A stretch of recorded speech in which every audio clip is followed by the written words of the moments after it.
ఆమె మంచిది కాదు అని అంటారు. ఇప్పుడు ఆమె చిన్నప్పటి నుంచి కూడా పెరిగిందంతా ఇక్కడే అని చెప్పి మిమ్మీ కనుక్కుందాం మీతో అని వచ్చిన ఆమె ఎట్లా ఇక్కడనే పెరిగింది. ఉమ్, మేము కూడా చూస్తున్నాం. వాళ్ళు మినిమం గరీబ్ లాగా 500 కిరాయికి వచ్చిండ్రు. ఉమ్, ఇప్పుడు ఏదో తెలివిగా వాళ్ళ అన్న తమ్ముళ్ళు కష్టపడి పెరిగిండ్రు. పెంచినాక పిల్లలు ఏదో కష్టపడి సంపాదించుకుంటారని ఎక్కువ కిరాయిలో ఉంటారు.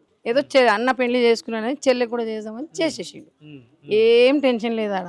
ఆ బాబు ఏం ఆలోచించుకున్నాడో ఏమో గానీ ఈ పని చేసుకున్నాడు. ఆ పిల్లోడు మేము కూడా రోజు బండి మీద ఇద్దరు మంచిగా పోతారు వస్తారు, కూరగాయలు తెచ్చుకుని అన్ని తెచ్చుకునేవాళ్ళు. ఆ రోజు కూడా ఆ పిల్ల నాతో 8కి ఇక్కడ మాట్లాడింది. చనిపోయే రోజా ఆ పాప గాజులు వేసుకుని వచ్చింది. గాజులు వేసుకొని వచ్చి ఆల్రెడీ ఆ బాబు నాకు డబ్బులు అంటే మీ తమ్ముడు వాళ్ళ అమ్మ వచ్చింది. మీ బాబు కనిపిస్తలేడమ్మా అంటే అమ్మ నేను 10 తారీఖు ఇస్తా అని చెప్పింది.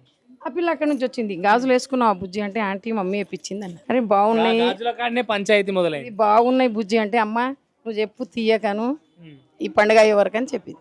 నేను బుజ్జి తీయకు ఉండని మంచిగా ఉన్నాయి గాజులు అన్న. 8కి మాట్లాడింది. ఆల్రెడీ అన్నదానం అయింది. తిని ఇట్లా పడుకున్నాం. ఏమైందని నాకు అర్థం కాలే. ఆమె చెప్తుంది సౌందర్యం ఓడి ఇట్లా అయింది. నాకు అర్థం కాలేదు నిద్రలా. నేను సౌందర్యం ఎవరంటే అరే అంటే ఇక్కడ ఉండదా వీళ్ళ చెల్లి. అరే బాబు నేను లేసరికి తీసుకెళ్ళి